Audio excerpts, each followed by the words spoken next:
Okay, welcome everybody to episode 16 of Zip Chat. This is Kristen Massey. I am the content marketing manager with Accelerate. With that, I'm going to turn it over to our host, Mike Watson. So Mike, over to you. Thanks, Kristen. Hi, everyone. Welcome to Zip Chat episode 16, Cloud Application Monitoring with Dynatrace. And today we're going to be talking not just about application monitoring, but the more evolved term of observability. We did a Zip Chat on this earlier a couple months ago, and so this is kind of an extension of that. Just real quick, I'm the SVP of Agile Product Engineering here at Accelerate. I have a background in engineering leadership, and I really enjoy talking about these topics, so I'm always happy to host these Zip Chats. So these Zip Chats are a panel discussion. They're intended to be, fairly light. We're not going to present any slides or do anything like that. This is really more of a discussion. And if you have any questions or you want to get involved, just let us know, and Kristen will try to get your questions to me so that we can ask them out. So with that, I'm going to introduce the panelists. So with me, I have Alois Reitbauer. He's from Dynatrace. He's the Chief Technology Strategist. Hey, Alois, how are you doing today? Hello, how are you? Doing well. So, and also with me is Brenton Martin. He's here at Accelerate. He's our production support manager. How's it going, Brenton? Doing well. Thanks for having me on. Happy to be here. I don't think we're gonna have any guitar playing during the Zip Chat, so. Oh, we can. Just let me know. I'll take requests. Awesome. All right. So, like I was saying, we've been talking about observability on these Zip Chats in the past, and in those previous episodes, we talked a lot about the evolution of observability and sort of briefly what it's about and where it's heading in the tool space. Today, we want to take a slightly different twist, and we want to talk about how to get started and what are the organizational challenges and other things that you might face as you start the journey. So with that, let's start with a quick poll. So how familiar are you with observability? So this is a quick test of the audience to see if people are, new to the topic or very familiar. We can obviously tailor our conversation a little bit based on what we see in the results. Kristen, let me know when everyone's had a chance to vote. Will do. We're almost there. Do we got all the votes, or at least enough to get going? Yeah, I think enough. I think we can close it out. Somewhat familiar for the win. Yeah, that sounds about right. Surprises there. Obviously, people are coming to a Zip Chat to talk about observability, and they probably have a good idea what it is, but need help. So I'm glad to have you here, and hopefully we can provide that help, or at least a different view on how things are going. All right, so Alois, why don't you give us your background and a little bit about what you're doing, and then also your view on observability, just so everyone has kind of a frame. Yeah, I'm the Chief Technology Strategist, as you mentioned, for a company called Dynatrace. For those of you who are not familiar with what Dynatrace is doing, we are providing a software intelligence platform which allows you to monitor your application, analyze data, and then also automate actions based on what's happening in the application. So the company started a long time ago. Back then it was called APM, Application Performance Management, or monitoring. There was a long debate going on whether it's one or the other. It then evolved into what we now do with observability. But our idea, overall, is, or the bigger vision is that at some point in the future, we will build these self-healing and self-securing applications. So the idea is that we take a lot of these manual tasks out of it by automatically analyzing and optimizing, so that people and teams can really focus on building applications versus running and securing them. And yeah, my take on observability, obviously I have been in this space for a very long time and on very different topics, started mostly with backend related application performance monitoring, then moved to the front-end space, then moved towards open source. So I'm also leading a lot of our open source activities here at Dynatrace, also related to open telemetry, to web-based standards. Actually, the web timing standards inside the browser was also one of the projects that I was working on, and now focusing more and more on the automation bits and pieces. And yeah, when we talk about observability, I think how the term really emerged was that there was a lot of people that were kind of unhappy with their very static approach towards monitoring. So just having a couple of charts that you look at and then have to figure out how a system works. And if you follow the industry, there's like almost two approaches to talk about it. Very often people talk about the 3 pillars of observability, which is traces, metrics, and logs. So that's the very technical approach, where the data is coming from, so where telemetry is coming from, and what type of telemetry data you might have. The other view at observability is what you can actually do with this data. So rather than having a very static view on the system, the idea is that you can ask questions, or that you can do investigation based on how your system is behaving, what it's doing, and also why it is in the state that it is in, which also relates to that term of observability. So based on the outputs of the system, you want to understand how it's working internally. And also a term that is kind of related to this is the term of AI ops. Again, AI and machine learning in here. So the bigger idea is, well, you can ask any question, but you sometimes might not know which question to ask. And there's obviously a lot of data coming in that you have to analyze. And there are a lot of methodologies, technologies out there that can help you to really go through all of that data and analyze it and surface interesting findings without you having to ask questions explicitly. Think of it almost like your recommender system that you have somewhere like maybe on a shopping site that would say, well, as you're interested in this application, you might find these actions interesting, or these things that happened here. Yeah, I think that's a very brief observability intro. Yeah, that's actually going to be great, because the audience did mention that they have some good idea of what's going on. So from there, let's go over to Brenton. And Brenton, so you've been managing teams and doing application monitoring for quite a while, given your role. So I imagine the ultimate goal is customer satisfaction, but who else benefits by setting up a proper observability plan? The ultimate goal is always customer satisfaction, but if you look at the entire landscape, right, of who benefits, it includes internal stakeholders. They have the hard facts, the data performance of that application. They're able to point to that and use that to be able to look at their roadmap, prioritize features. Customers obviously benefit because there is proactive monitoring going on in the environment and in the application, ensuring that it is stable and performing optimally. Also able to get to critical issues when they do occur faster, getting to root causes faster. So obviously a huge benefit to customers, obviously, as well as those doing the monitoring, those teams working in those areas. But I think most importantly, for that product image and for that company image, maintaining a stable quality product really ensures your reputation, and your customer satisfaction obviously is your reputation. So satisfying those customers you currently have, as well as continuing to build that rep of being a solid provider, getting new customers coming in.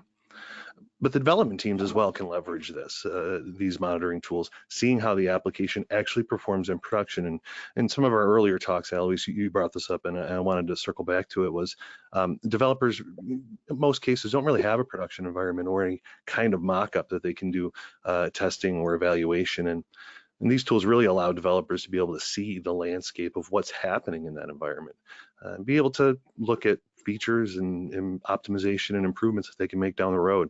So everyone in the org benefits from this development side, as well as from a customer success standpoint. Yeah, that all makes sense. So, one of the things that might be on people's mind is how do you actually get going? Like, if you're not doing some homegrown thing, or you're sort of stuck in the Stone Age, or you're a startup and you need to get started. What's the way to get started? Like, how would you do that? Brenton, what are your thoughts there? The best way to get started is to get started when you first really roll out. And for some, that's not an option. If you do have that opportunity, put together a team of those SMEs, of those individuals that really know the application and what the application is capable of, and have a really good sense of what's going to be asked of that application once it goes live. These SMEs are going to be BAs, developers, individuals from QA, individuals from support, who have worked on that application as it brought it to go live. But even if you're coming in and establishing monitoring on an existing application or systems, there are individuals in the org that can be prodded for knowledge or mined for metrics and telemetry points to be able to focus on, as Eloise mentioned earlier. So putting a team together and getting started, that is the most important part, is getting the ball rolling.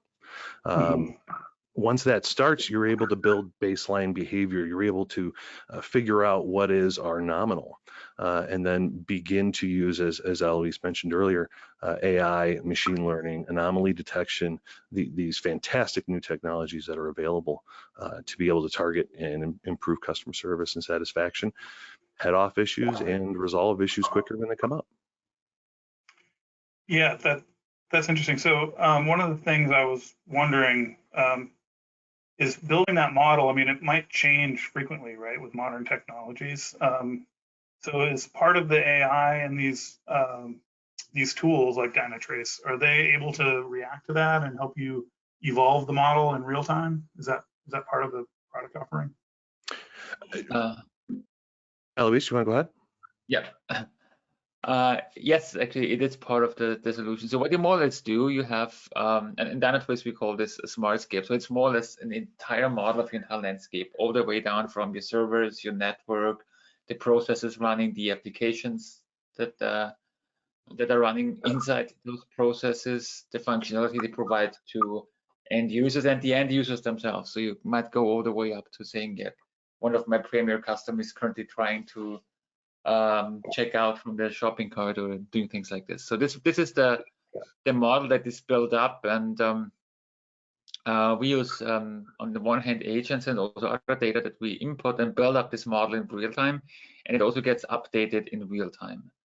So that's a very important point, because especially with more modern cloud environments, this model really might change on a minute by minute basis, and you have to update it. And that's also why manually you couldn't like really update it.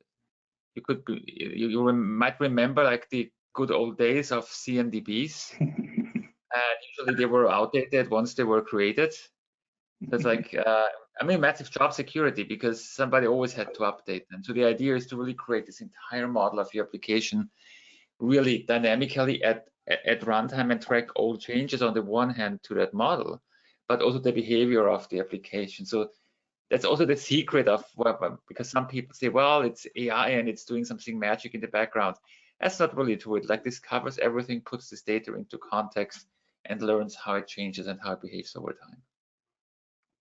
So just real quickly, how much work does the tool do versus humans, right? So if you're going to build out that model, do humans do 20% of the work or 50% of the work, or what's your thought? Maybe it's a strange question, but.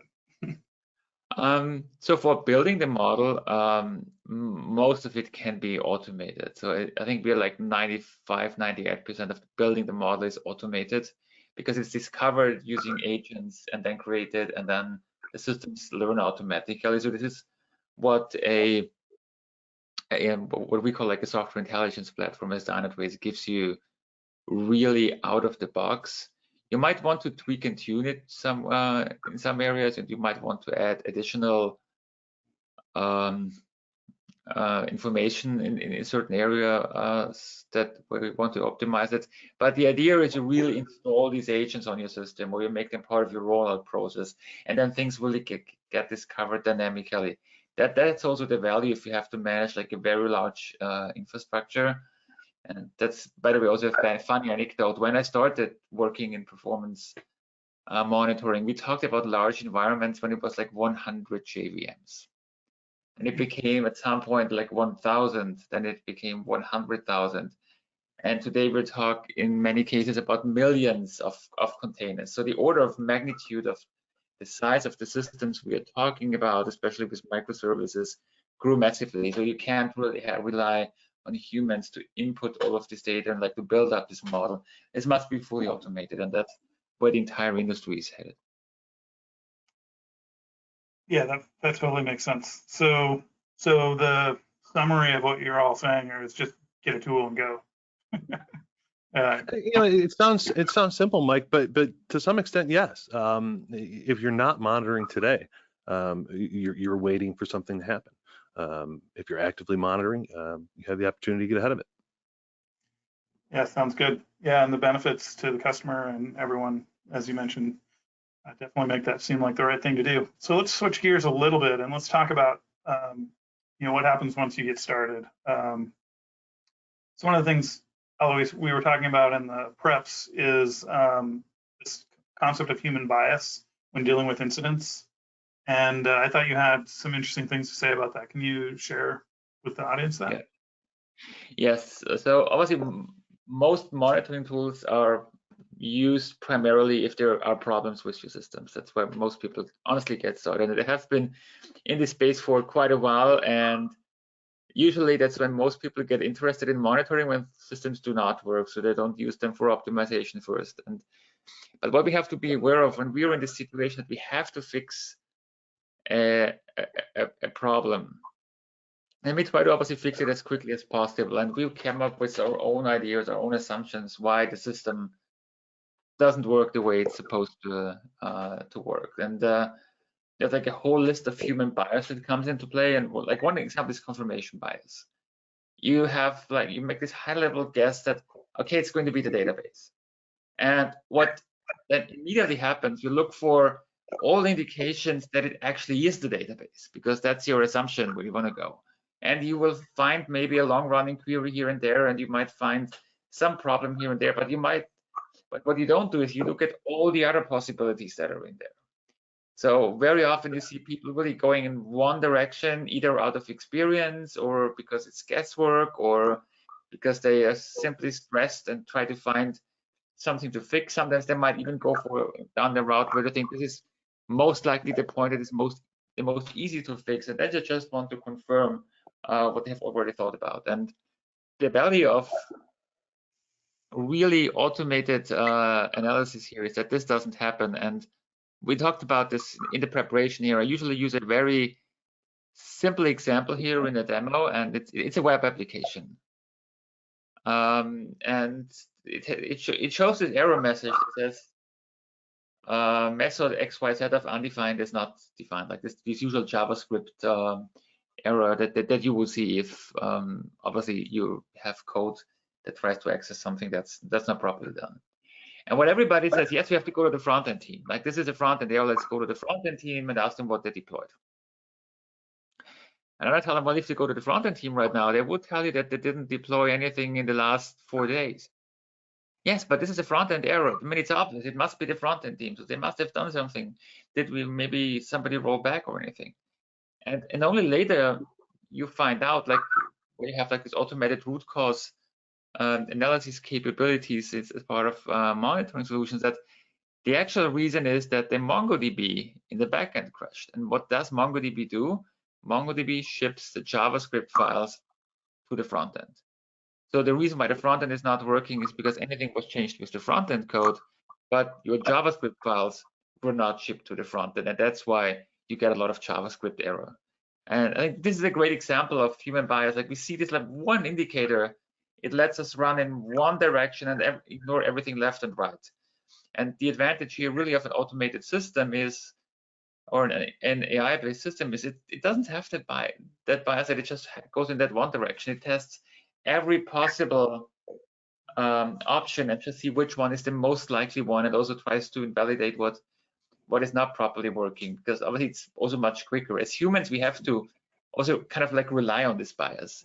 I mean, to be fair, if you have to go through all of these large amounts of data, we have to set priorities. We have to say we can go this here and focus on something else. That's how we also survived as humans, even in the early days. Like when we were running away from a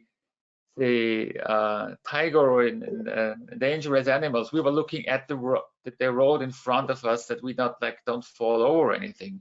Like we were not looking whether the sky is going to be pretty or whether nice flowers next to us. So we were focusing on the problem at hand. And the same happens here. Like if we find a hint, we focus on this, and you really get this to be more objectivized if you have an automated system analyzing this and putting you in the right direction. Yeah, that makes sense. Actually, in my troubleshooting, as a manager of people doing troubleshooting or whatever, anytime someone said, "Oh, it can't possibly be XYZ," I'm like, "Let's look at XYZ first," because inevitably, by trimming that part of the tree, of the research tree, you're very likely to have missed something. So it's sort of in line with what you're saying, right? The bias is like, it can't be that because that's my baby, and it's perfect. You see that a lot with engineers in particular. Probably I've done it as well. Yeah, and I think it's very natural because people try to find the solution super quickly and they have to rely on experience. But experience obviously can sometimes lead us in the wrong direction. That makes sense. So following up on that, I'm guessing, Brenton, one of the things that helps make these biases worse, maybe that's not the best English, but you know what I'm saying, exacerbates the problem, is not everyone has a shared understanding of the problem, like of how the system context or whatever. And so the database, database, front end people know the front end, but nobody knows the whole thing. So what's your thought on that? Is that what you're seeing out in the field, and what would you do to kind of fix that? Yeah, and that's why that initial workshop with multi different disciplines involved, who know the application, but all know the application from different layers and different viewpoints. While each of those individual actors, while you're figuring out, well, what do we want our base response times to be? What do we want our ideal, database call response times to be? By making that team as eclectic and as across disciplines as possible, you're able to sort of counter each other's biases, right? Balance them out. But what the tools do is they really take the bias out. And I think Alois would agree with that, as if you have a degraded response time in a call to a database, you're going to see that. You're not going to be able to argue with that, right? The monitoring, the tools, the data give you the roadmap towards that incident resolution, towards that root cause, without allowing essentially actors to enact on their biases. Now, with incident responses, it's pretty common for known root causes, right? But where the tool really sets itself apart is brand new issues, right? Incidents we haven't seen before. That's where mining that data that the tool has gathered, like from the agents that you had said, Alois, something all the way down to maybe disk queue length, stacking up, disk IO. All of that information is available from a centralized point, which allows that rapid response. It's absolutely vital to have. So the tool itself removes that human bias and gives you those hard, cold facts. Great, thanks for that. So the other thing I was thinking as you're talking about this, we talked about it in the past, is this example of looking in the wrong place, or you have to research all this data. Is how do people know how to do that, right? Like, it's not an inherent skill. So it seems like training would be a big key here. And so Alois, how would you address training of essentially practicing? Yeah, I think it's important that because like most of these situations are always exceptional, like systems not working, high stress, a lot of money at risk, company reputation at risk.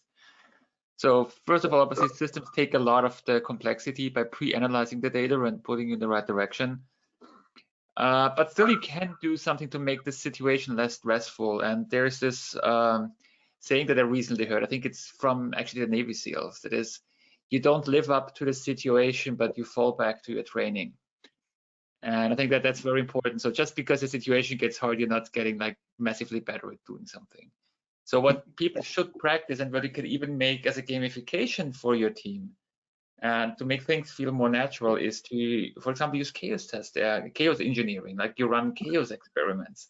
and let people find out what actually happens. So they get way more familiar with those situations. And today we have great tools, some of them open source, some of them commercial, where they can run experiments and try to figure it out. And you can even make this a fun activity. So this doesn't need to be like somebody sitting there with a stopwatch and saying, okay, can you find out what's broken or what gets broken right now? This can be even depending how the situation allows it, like a social gathering and a gamification, like two teams trying to find an issue first or working on it.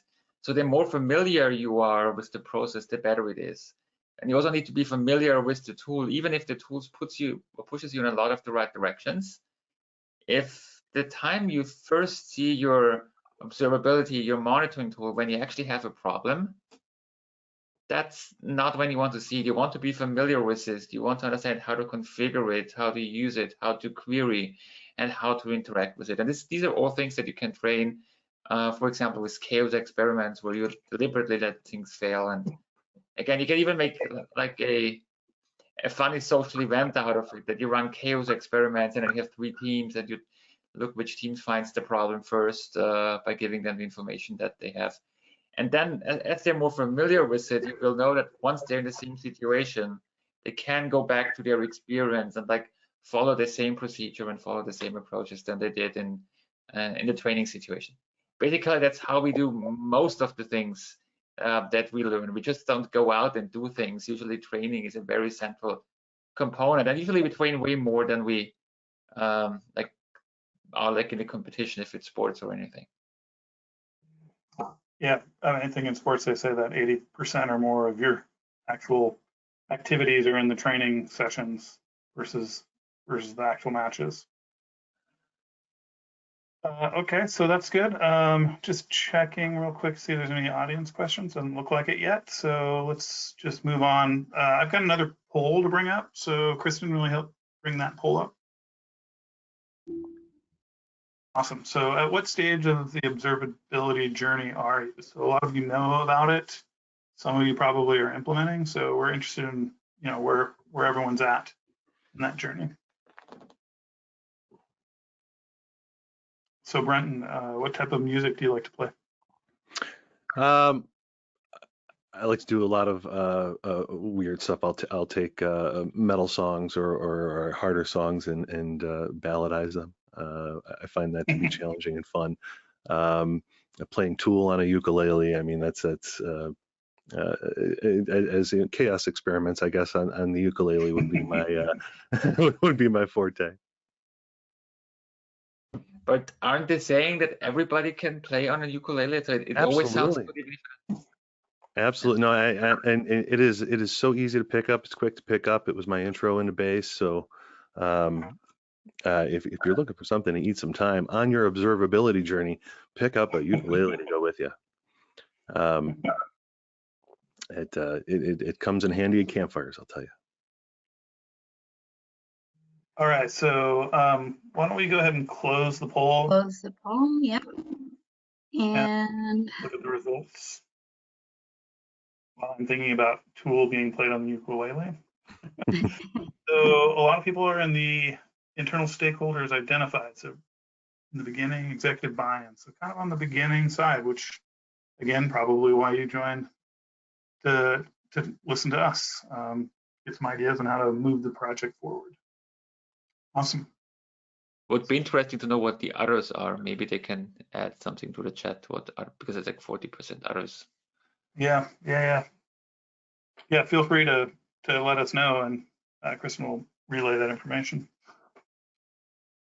All right, so let's talk about barriers to get started, because I think that's actually really relevant to this audience. Is they're probably seeing some issues. So, cost obviously is going to come up, right, with executives. So what's your take on the cost? Is it really a high cost, or are people missing the bigger picture? Yeah, the cost conversation always comes up. So these tools are obviously not for free, like most tools that we're actually using, like any service that we're using. you can obviously start with open source tools usually in the beginning, and that was also a CNCF, so from the Cloud Native Computing Foundation, a summary where, an adoption report where they said that a lot of people start with free tooling, but then they move to commercial vendors. And the interesting point is, why do people move to commercial vendors? And I know it's always interesting if a commercial vendor tells you this, but you have to figure out that also a monitoring solution is yet another piece of software that you have to run, that you have to maintain. And also keep in mind that your monitoring solution needs to have a higher availability and uptime than the rest of your systems, because otherwise it doesn't provide that value. Because if your monitoring system is down when your other systems are down, you wouldn't actually see it. Usually they process massive amounts of data, and they want to work with very low latency. So running these systems and keeping them up and running is usually a lot of work, also maintaining them and keeping them up and running. And I think what a lot of people see, well, I can do it myself because it doesn't cost me anything, because we have 4 people here who want to take care of it. Well, those 4 people also cost you money. Like, it's not that they could do something else. So that's like the opportunity cost on the one hand. And I think the other topic is that a lot of people think about, well, we don't actually have a problem. So, and our applications are actually running fine, so we don't need it. It's like, do you want to get insurance for your car or for your house? Well, for your car, at least here in Austria, you have to, and there's good reasons for this if something ever happens. I think that's the wrong way to think about it. If you run a reasonably complex system, you will always have issues. And you might be able to find them without maybe sophisticated tooling eventually. But the problem is, how much time does it take you? And this is also opportunity cost.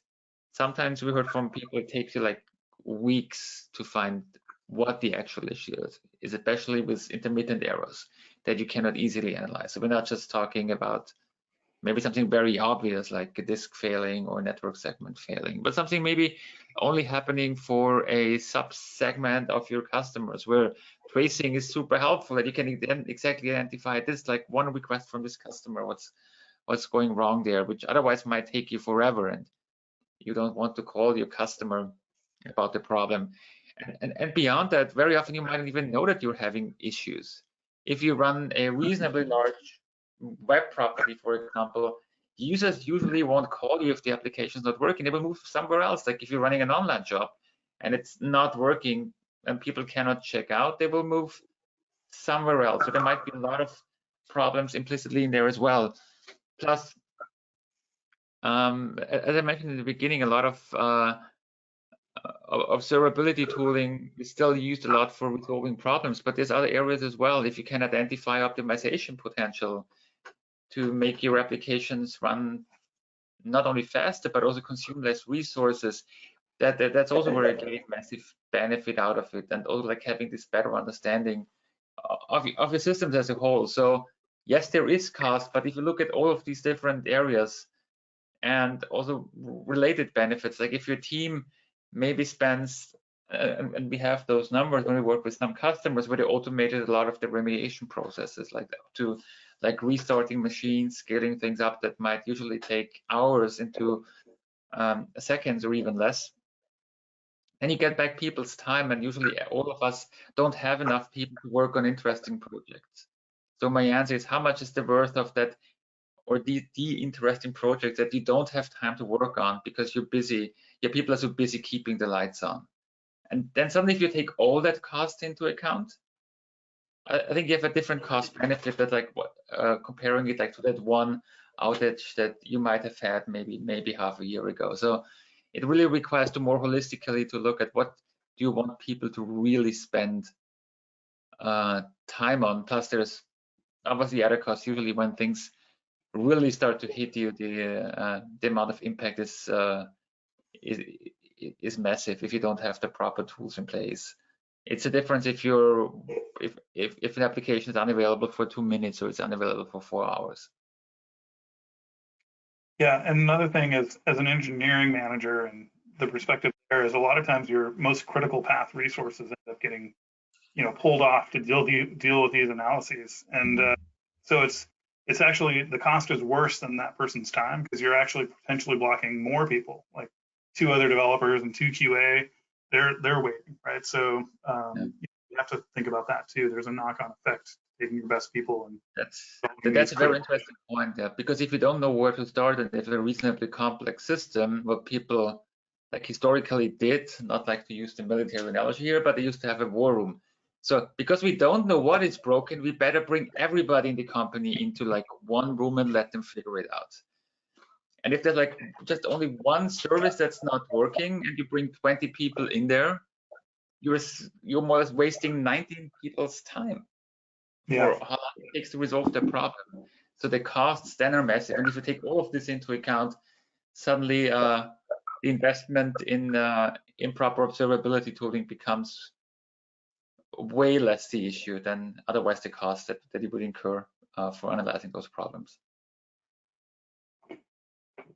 So I think that argument about costs, I mean, it's very difficult when costs are hidden. They're non-obvious, especially when you're talking to your CFO or whatever. But I think that story is the right story.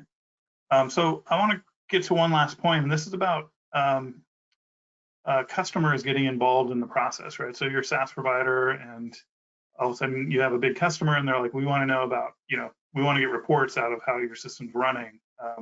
Do we think that's a good or a bad thing? I'll start with you, Brendan. What's your thought? Well, it can be both. From a trust perspective, from a confidence perspective, if you're very confident in your app, your app performs, and some customers, of size and scale, actually demand this visibility, right? If you're going to be hosting or running a managed service application for them, it's an olive branch. It's a shake of trust. It's also the customer has clear visibility into the performance of the application and, can of course say, hey, our application's not performing. That just puts more onus on the team and the tool to find those issues earlier and begin to resolve those issues before customers have visibility into it.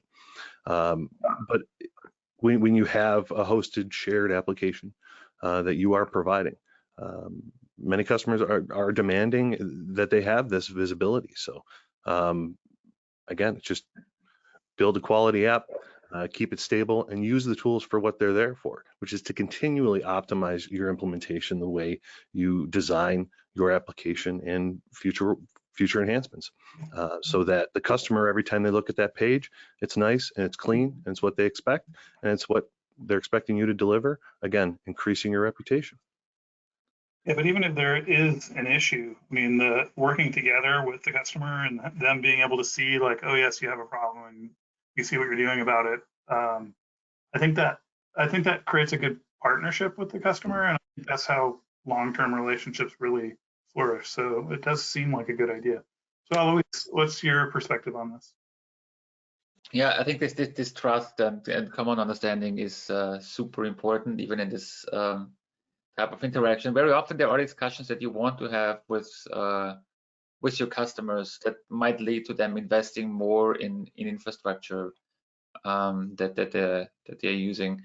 I remember one example of one customer where the SaaS provider was the customer. They talked to their customer and said, well, you should actually buy faster storage and you should increase your network capacity. This is usually what you hear, obviously, from somebody providing these services. I mean, this is obviously what they're asking you to do. But when they then together looked at the data and could show them, well, you have way more usage of your application than you had in the past. This is the impact on disk access. This is the impact on user experience for, again, their customers. And this is how we can, how we could resolve it. It became pretty obvious that the recommendation from the service provider was actually the right one. Plus, not only did they see why they were offering them these choices and recommending to upgrade their infrastructure. Also, after they did it, they could immediately see the impact it had. It wasn't just, oh yeah, now you have faster storage, great. No, now your users are more happy because they could track it all the way to response times for users, user engagement, and all of those metrics. So it really creates this transparency you want to have in this process. And as Brent put it out there as well, like you want to have like this eye-level interaction between both parties, and not just, oh, what are they hiding? What are they not telling me? And it makes especially those hard conversations much easier. That makes sense. All right, so we don't have any questions yet from the audience. We'll give them a couple of minutes. Why don't we throw up a third poll, and audience, if you have any questions for Alois or Brenton or myself, this is your opportunity. So Kristen, you want to? Yep. Here we go. All right, so as you're moving down this journey, and a lot of you are early on, so what path do you think you'll take on this journey? Or work with a partner, hire your own team, etc. So interested to know what people are thinking there. So feel free to vote on the poll, and if you haven't, like I said, if you have any questions, please let us know. Happy to answer them.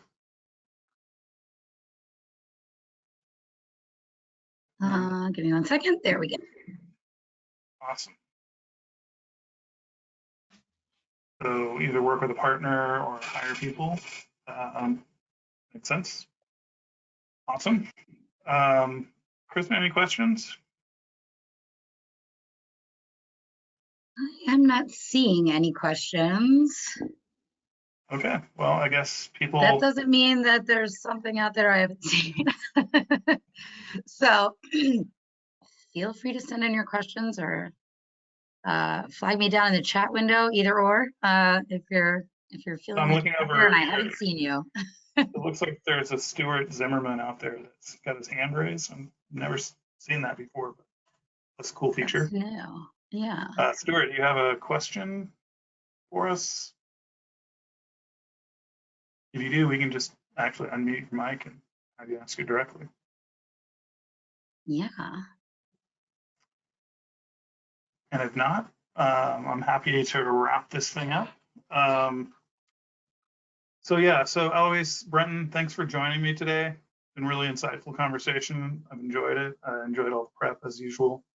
On the presentation now, you can see our contact information. So if you do end up having a question or you watch this again to listen to it and want to reach out to us, then feel free to reach out to any of us. We're happy to field those questions and help you on your journey. So again, Alois, Brenton, thank you. Audience, thank you. It's always appreciated that you join us. Wouldn't make a lot of. Thank you for having me. Bye, everyone. Okay, so thank you everyone for attending. Just to recap, anyone who is attending, we will be sending out a follow-up email with a link to the recording. And of course, feel free to contact us or any of our panelists here today. And again, thank you everyone for attending.